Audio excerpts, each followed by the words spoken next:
Shalom, Parashat Mishpatim. Mishpatim, ce sont les jugements. Après Yitro, après la promulgation de la Torah,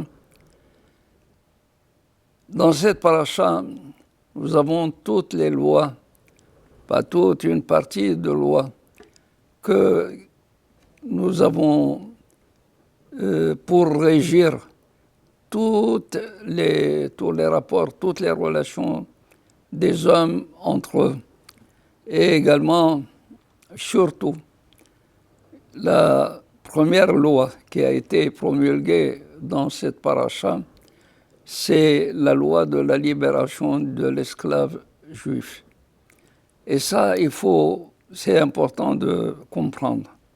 Pourquoi a-t-on commencé les lois qui régissent les hommes par la libération de l'esclave juif?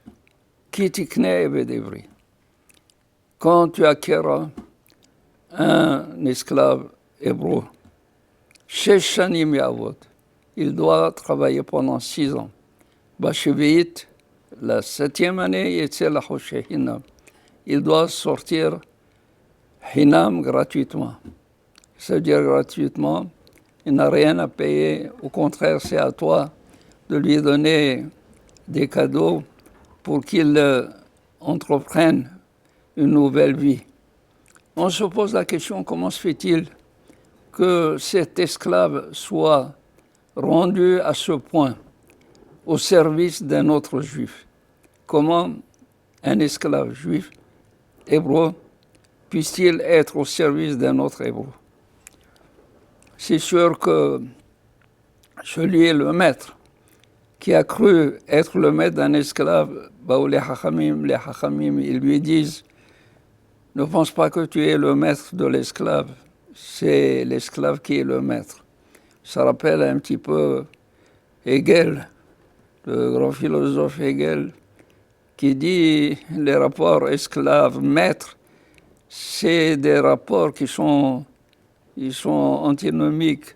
Au lieu de voir l'esclave sous la férule du maître, c'est l'esclave qui va devenir le maître du maître. C'est comme ça. Alors, les Hachamim disent, quand tu n'as qu'un seul matelas, un seul lit, tu le donneras à l'esclave et toi tu dormiras par terre. Il n'est pas question du tout que parce qu'il est à ton service, lui, il doit être malmené. Ça veut dire que, sache bien que cet esclave est un homme. Cet esclave est d'abord l'esclave de Akadosh Baruch Hu. Il a été Kili Bnei Israël Abadim. Les Bnei Israël sont devenus mes esclaves. Et donc j'ai la priorité sur toi. Il est mon esclave, pas le tien. Toi tu es venu par la suite. Azim Ken, ki tikne eved ivri. Sache qu'il ne faut pas du tout le faire souffrir. C'est ton frère, c'est un homme. Tu ne dois pas du tout le faire souffrir au point de lui dire apporte-moi un verre d'eau alors que tu n'as pas soif.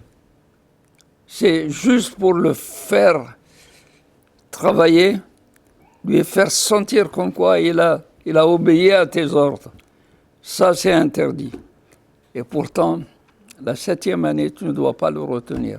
Tu l'as acheté pour qu'il te serve pendant seulement dans un temps.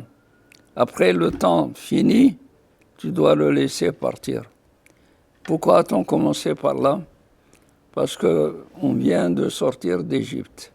Akadosh Baruch Hu vient de nous libérer d'une maison d'esclavage. Si jamais un juif, il a eu la possibilité, alors comment se fait-il qu'il soit là? Ou bien il a volé, il n'a pas eu de quoi payer, en le vend pour payer l'objet de son vol, le double. Ou bien il n'a pas de quoi vivre, il vend ses services, il se vend comme esclave. Voilà pourquoi il est devenu obligé de servir quelqu'un d'autre. Eh bien, quand il est comme ça, il faut savoir qu'il est un frère, un homme. Il ne doit pas souffrir, il ne doit pas du tout être traité comme un esclave réellement, et là comme un homme qui pourrait être à un certain moment supérieur à toi. Alors pensez-y, pensez que dans nos relations avec les êtres humains, chacun a sa place, chacun a son importance, chacun a sa valeur. Respectons-nous, aimons-nous, et ainsi on aura la possibilité d'être libéré, pas seulement l'esclave, et même le maître lui aussi sera libéré. Alors il y a raison que vous puissiez passer un bon Shabbat dans la joie, dans la tranquillité, dans le bonheur, et que vous entrepreniez, vous et toute votre famille, une nouvelle semaine avec beaucoup d'énergie, avec beaucoup de volonté. Et ratzon que Akadosh Baruch Hu comble tous vos désirs. Amen.